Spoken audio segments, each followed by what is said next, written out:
Travel nursing in Australia is one thing that is not talked about a lot, but today I'm going to be telling you everything you need to know how to become a travel nurse, the benefits and the pay for travel nursing, as well as how you can get started. Okay, hey everyone, welcome back again to the channel. My name is Dayo Goodness. I am a registered nurse currently practicing here in Australia, and on this channel I share my life in Australia, bits and bobs. And if you love content like this, you might want to subscribe, turn on your post notifications so you don't miss out on any of my videos. Okay, yes, travel nursing. So many people do not know what travel nursing is. Some people think it's a kind of specialty, but in real sense it's not actually a specialty. Everyone can be a travel nurse. Okay, so you can be in any specialty and be a travel nurse. You can be in ICU and be an ICU travel nurse. You can be in A&E or ER or ED and be an ED nurse in traveling. Okay, so it is not a specialty on its own. It is like a registered nurse going from contract to contract, hospital to hospital, depending on the demand of a particular place or demand of a particular specialty. So who are travel nurses? Travel nurses can be defined as registered nurses or enrolled nurses whose skills or expertise are needed to cover up a short term in a facility. So it could be because of staff shortages or like an outbreak, or they just need an extra pair of hands in a particular area for a short period of time. Okay, so those are basically who travel nurses are. So like I said, you can be a travel nurse in any field. Okay, how do you get started, or how can you become a travel nurse? You can become a travel nurse by getting direct hire from the hospital or facility, depends on your specialty, and as well as getting through agencies. Okay, now to qualify to become a travel nurse, you must have your registration as a registered nurse or an enrolled nurse from APRA, and you must have practice for at least 1 to 2 years. Some specialties they will need you to have at least a minimum of 2 years. However, I've seen some adverts for 6 months. It depends on how desperate they really are, but I would say do not go into travel nursing except you are very comfortable and you know what you're doing, because first day you're hitting the ground running. Let me tell you, there are a few hours or at most the 1 day orientation, and the next day you are hitting the ground running. No one has any time to babysit you because you are there to cover up a shortage, so they don't really have the staff, so why are they babysitting you? Okay, so they are really not going to give you everything, although they will teach you the basics. If you go like some hospitals that I've been to, the machines are different, the charting system is different, how they communicate, how they call for code blue, they're all different. Okay, so they will teach you the basics because they have to cover their back as well, because if you said that you didn't know because they didn't teach you, they'll be one in trouble. Once they teach you, they don't come back to reinforce it. Of course you can always ask for help, but not say, you know what I mean. So make sure you have that experience and you are confident. Okay, some people might have the experience but they're not confident. Don't go into it if you're not confident. Make sure you are actually confident. I would personally say make sure you try and pick up agency shifts, like ad hoc shifts, casual shifts in your location first. Like go to different hospitals and see how you feel going to a new place every time before you go for travel contracts, so that you already have an idea of what you're going to face. Okay, don't just jump into it, although you can if you want, but personally it worked for me. I've been an agency nurse right from when I was in the UK, and when I came over to Australia I did work a casual shifts here in Australia in Sydney before I started doing traveling. So it was like normal for me if I do say so myself. You've known the requirements. Okay, some organizations, depends on your specialties, you need to have BLS is basic and everyone needs to have BLS.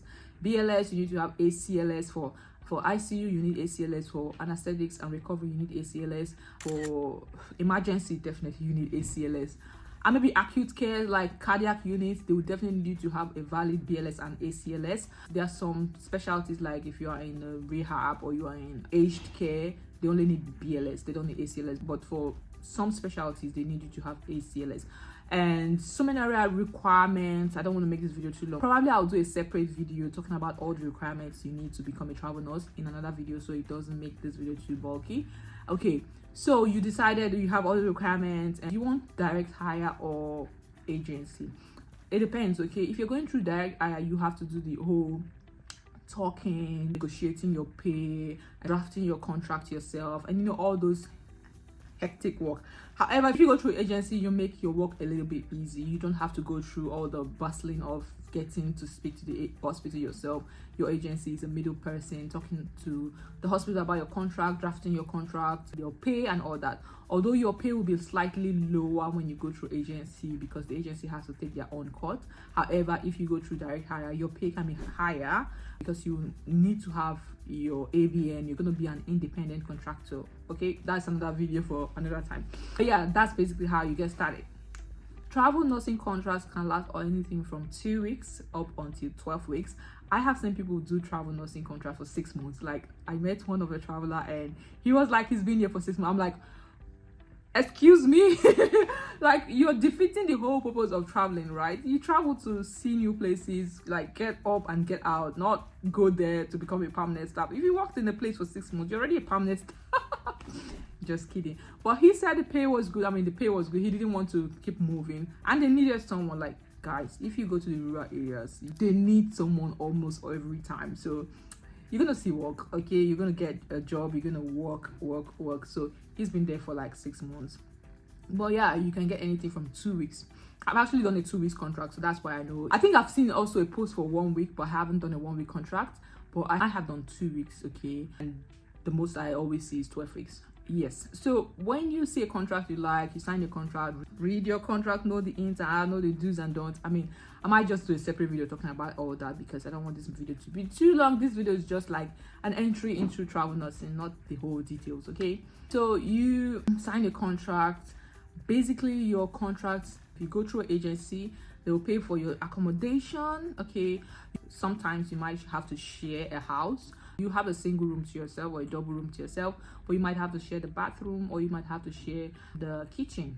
However, there are sometimes you will be lucky, you'll be the only one in the Airbnb, or sometimes I have a colleague that has been put into hotel, like she was balling, okay? So it depends on the location. If you go to rural areas, of course, they don't have so much Airbnb, hotel and all that because they need it to be on site. Sometimes you have to stay in the hospital, so they have hospital accommodation which you might have to share, okay? Most of the hospitals in the city do not have like staff accommodation, so they will pay for your accommodation either in Airbnb or in hotel, so it depends on the location.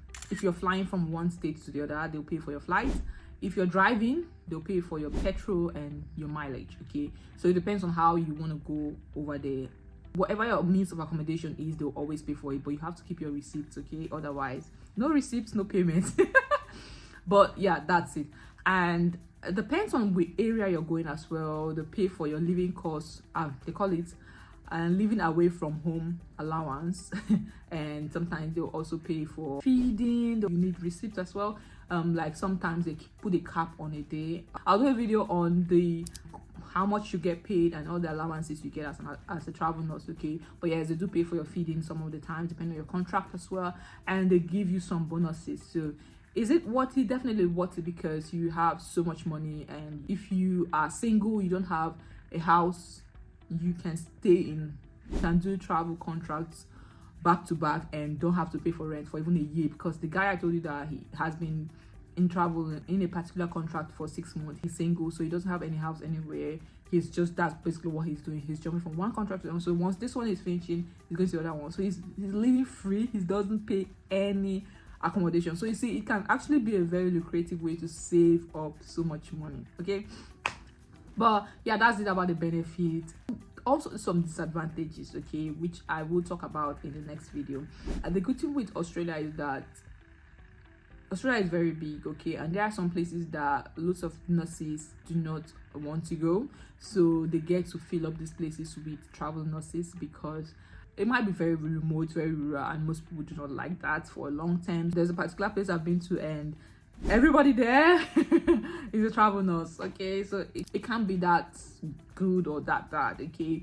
So yeah, that's the whole idea of traveling. If you have a particular question about travel nursing here in Australia, let me know and I will do a separate video about that. And of course, they pay, like if it's an emergency contract, they always pay a little bit more, so you can get double of whatever you're earning now to triple, depends on the contract and agencies. Of course, you guys know that there are some agencies that pay more. You know, I've done that in the UK and a lot of people found that video useful. If you want the video of highest paying agencies here in Australia, let me know, okay? I can even share my pay slip with you if I'm feeling a bit generous.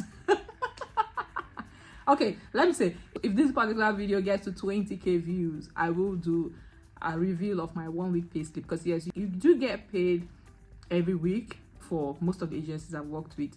I don't know if there's anyone that pays every day. I've not seen, but most of the ones I work with are every week, because I have so many agencies I work with. That's another thing. You need to be registered with so many agencies. To be honest, I'm registered with 5 agencies, because you don't want to be out of jobs. Yes, there are jobs, but some of the agencies are quite slow in negotiating contracts with the employer, so you need to have like 4, 5, at least 2 agencies, so that if one is not coming, the other one is coming. Okay, you don't want to be stuck with just one, and then if they don't have shifts or they are slow in bringing contracts, you're stuck, especially if you're doing it full time. So you need to have a backup plan. Okay, that is basically it. Some of the agencies, they would tax you, pay as you earn, or you are using your ABN, you can do your taxes at the end of the tax year. That's a different story altogether, which I'll be doing a video on if you request. But yeah, this is all about travel nursing here in Australia. I'll say that travel nursing in Australia is a big thing because of how huge and big Australia is. Okay, getting contracts can be a breeze, it can also be difficult, and that's one thing. Get more skills. Like for me, I can do traveling in aged care, community, medical, surgical ward, anesthetics, recovery. So I have like 6 specialties I can do travel nursing with. I don't have to be stuck in anesthetics or recovery. I'm not stuck with aged care, I'm not stuck with medical. So it's very difficult for me not to get a job. Like it's so easy for me to get a job because of the different specialties I found myself in. Okay, but if you're just one specialty, I'll tell you, it can be hard, because if they don't need you at that particular time, you don't have another skill to move up to the next place, it might be hard. So that's another thing. If you really want to do traveling, get more specialties under your belt. It will just help you. It's not compulsory. Okay, I know some people that are just ED. ED is good because ED is vast, it's different. Like you can survive anywhere with ED, but if you are like in diabetes or only, it might be difficult to switch up things. Okay, but not to say any other specialties, but I'm just saying you need to be all rounder most of the times if you are doing travel, especially if you're going to the remote areas, because sometimes they might push you to other wards. So I've been in a place where they told me, oh, you need to go to ED, and you are a travel nurse, you are needed anywhere you are needed, you have to go. Of course, if it's out of your scope and if it's patient safety, you can speak up, but most of the time they will need someone that is very flexible and can hit the ground running. But yeah, this is it for this video, and let me know what kind of direct videos you want about travel nursing here in Australia, and I'm happy to do a second video. Please don't forget to like, share this video, get this video to 20k if you want to see my pay slip. You want the money. Well yeah, thank you so much for watching. I'll see you guys later. Bye.